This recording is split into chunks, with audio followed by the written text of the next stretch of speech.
这里是位于我国第二大盆地新疆准噶尔盆地西北边缘的产油区。这条产油区由南至北全长150公里，因此被人称为百里油区。在这片干旱少雨、几乎不长草的白碱滩上，摆放着数不清的油梁式抽油机，也就是人们俗称的磕头机，没日没夜地做着上下摆动，将地里的原油抽上来，最终变成了我们生活中使用的石油化工产品。在大庆油田还没发现之前，这里就是我国最大的一块油田，也是第一个年产超1000万吨级的油田。为此，人们在这片戈壁滩里建立了一座以石油命名的城市，它就是近年再次以人均 GDP 力压北京、上海，排名全国第一的新疆克拉玛依市。这座1958年才批准建立的新兴城市，因石油而生，因石油而兴，也被外面的人艳羡地称道是一个富得牛油的地方。大家快看，什么叫富得牛油？石油直接从地底像泉水一样冒了出来，像这样的油泉，全世界也找不到几处。而就在我们的克拉玛依这个小小的黑山丘上，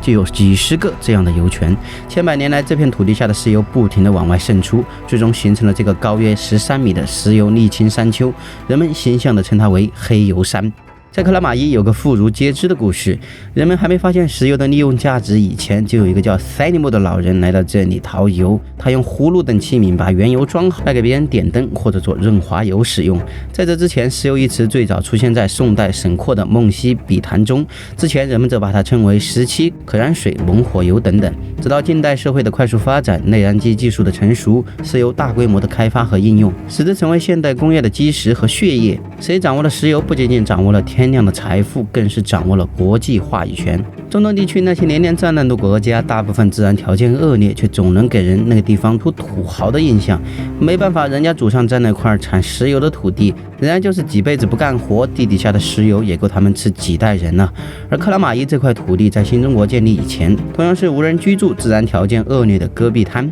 新中国建立后百废待兴，为了实现快速工业化，人们开始全国各地的找石油。1955年，一支36人组成的钻井队来到了黑油山附近，打下了克拉玛依第一口油井，也拉开了克拉玛依油田的开采序幕。1956年，人民日报发表社论，号召全国支援克拉玛依油田的建设。同年，国务院组织13个部委、16个省市区为克拉玛依生产设备和器材，并从苏联、东欧等国家进口先进的开采设备。原中国人民解放军第19军57师近8000名官兵改编为石油工程第一师，开赴克拉玛依。在中央军委的调令中有这样一段话：过去你们是久经锻炼、有高度组织性、纪律性的战士，现在你们将把战斗的武器保存起来，拿起生产建设的武器，肩负起光荣的祖国经济建设的任务。与此同时，新疆石油公司、四川石油管理局、玉门、延长、宝鸡等石油厂矿调来的技术人员和职工，从上海、湖南、北京、四川等地来的知识青年，汇集到这片戈壁荒滩上，掀起了克拉玛依建设的高潮。然而，最初来的这批建设者面对的情况却是没吃没住，连饮水都极其困难的恶劣环境。为了解决住宿问题，他们就地挖地窖，用水则要去40公里外的地方用骆驼运，用汽车拉。到了冬季，工人们的衣帽上都结满了冰碴子，他们依然展现出乐观自豪的笑容。就是这批有高度组织性、纪律性、不怕苦不怕死、充满战斗精神的建设者，在这样艰苦的条件下，打出了日产260吨原油的193号井，也是当时我国的第一口100吨原油井。1958年5月29号，国务院正式批准在这里设立一个地级市。在市民的选择上，人们遵循了这里因河而生、因河而兴、当地出产什么的原则，所以就叫黑油市。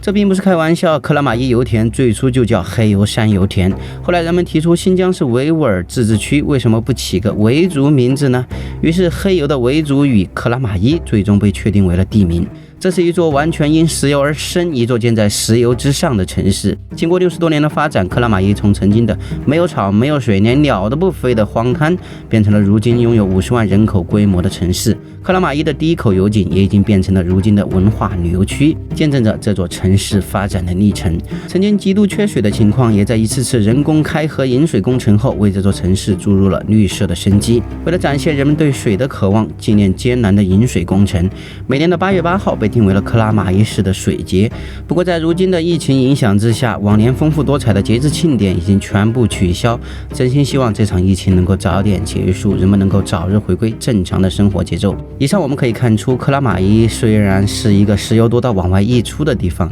但我们国家不同于中东那些地方，这些资源并不属于某一个人，这个产业也不同于煤炭行业，有大量的民间资本介入。因此这里的人均 GDP 虽然全国第一，但与你我这种工薪阶层的关系嘛，就像我和二马人均一下，我也成了亿万富翁一样。富得牛油这种话也仅仅是一句调侃罢了。截止到2020年，克拉玛依的石油开采量实现了节节攀升，为1320万吨，可在面对我国巨大的人口基数面前，依然显得杯水车薪。2020年全年我国的石油开采量为 1.95 亿吨，同比增长了 1.6%， 排在了世界的第6位，可进口量依然达到了 5.4 亿吨，是自身生产量的 2.7 倍。我国也成了第一能源进口大国，能源的安全问题形势依旧非常严峻，也成为了国家大力扶持新能源产业、改变能源结构的一大诱因。好了，不说了，我要去说哈新能源了。这就是关于克拉玛依的故事。喜欢我的视频，欢迎点赞、收藏、转发、分享、订阅我的视频频道。我是培根，16旅行，我们下期再见，拜拜。